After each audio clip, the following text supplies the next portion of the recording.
Welcome to Royal Express News. I am Kaylee and I'm here to bring you the latest updates on today. Kanye West met with President Donald Trump at the White House on Thursday for a lunch to discuss topics like prison reform and urban revitalization. But that is not likely to be the media takeaway from the scene. After poll reporters were allowed into the Oval Office for a photo op, West and Trump answered questions, and the artist went on a 10-minute soliloquy, making stream of consciousness points about the state of the world and his support for the president. Kanye West had launched into an expletive-filled rant touching on everything from prison reform to how Donald Trump makes him feel like Superman as a part of the real meeting in the White House. West, who lavished praise on the president ahead of planned lunch, launched into a near 10-minute monologue that Mr. Trump called quite something. Referring the Make America Great Again hat he was wearing while sat across from Mr. Trump in the Oval Office, he said that it felt like it gave him power. Closing argument, no surprise, the subject is the Travis mockery at the White House today. A reminder, that is a travesty inside of a sham, inside of a mockery. No, I didn't make it up, but I love it. And that is an apt description of the Donald and Kanye show. But my argument isn't merely mocking, all right? This is about compassion, credibility, and timing for all three major parties in this. Three? Who's the third? The media. Take a look at the phalanx of photographers here. What is this, a summit? Are they launching an initiative for inner-city education grants? No? Then why give it all this hype? Why fan the flames of the foolish? And it's not okay what happened here for two big reasons. First, how is it okay to put Kanye on display like this? He's no elected or appointed or recognized leader of any community on this planet. Is he popular? Yes, for his music, not his politics. His personal history reads more as a rationale for keeping him from something like this than indulging him. His wife sizes up better as an advocate. And that's all an appraisal, assuming he's of sound mind and body. And that is not a given. Now, this, just put politics aside, right? This comes from a place of compassion. Multiple reports, his own statements. It all makes clear that he has struggled and admitted diagnoses for personal mental health issues.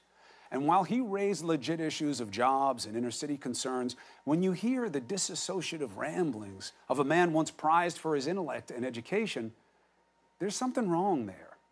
And making the decision to put him in this position, that falls on Trump, because he knows or has reason to know what I just told you. But clearly, his sensitivity is triggered by other concerns: attention, praise, and some jaundiced notion of how to get black approval above the pathetic 10% it tends to track at for him.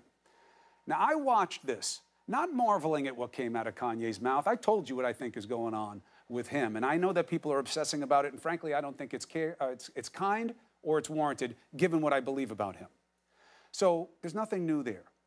But listen to this. Trump is on his hero's journey right now, and he might not have expected to have a crazy motherfucker like Kanye West run up and support.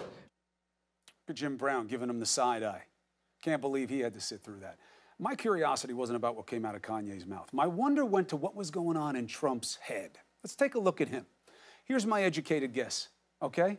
Other than a warm serotonin flush of happy hormone, imaginary headlines: blacks love Trump, he's blacker than Obama. Then came this. It was something about when I put this hat on, it made me feel like Superman. You made a Superman. That's my favorite superhero. And you made a Superman cape for me.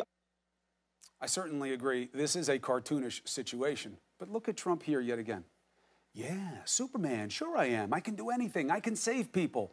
I wonder if images of Hurricane Michael came into his head then. The people that do need saving. And here he is, doing this.